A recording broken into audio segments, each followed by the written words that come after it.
अस्सलाम वालेकुम बच्चों। तो आज हम सीखेंगे उर्दू हरूफ तहज्जी। अलिफ से अंडा, अलिफ मदा से आम,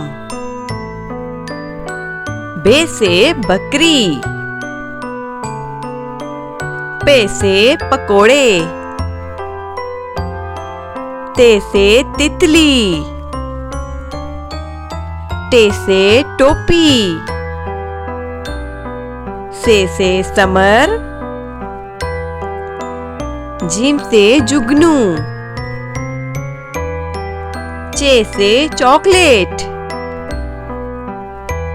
हे से हलवा, खे से खरगोश, दाल से दिल,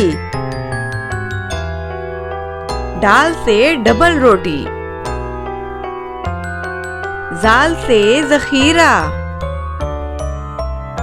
रे से रेलगाड़ी, रे से पहाड़, जे से ज़ीब्रा,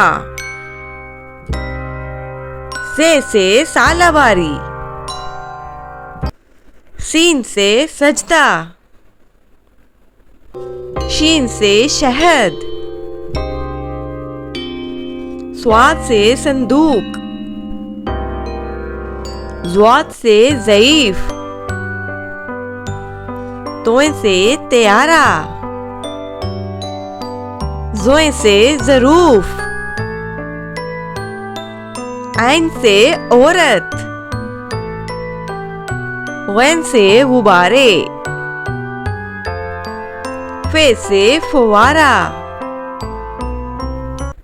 काफ से कुरान पाक, काफ से केक, गाफ से गाय, लाम से लीमू, मीम से मोमबत्ती,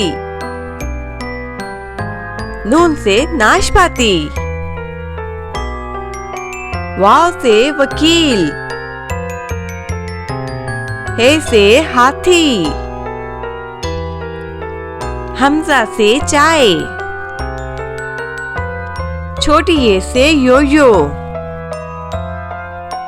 बड़ी ये से या रसूल अल्लाह सल्लल्लाहु अलैहि वसल्लम। वीडियो अच्छी लगी हो तो सब्सक्राइब करें।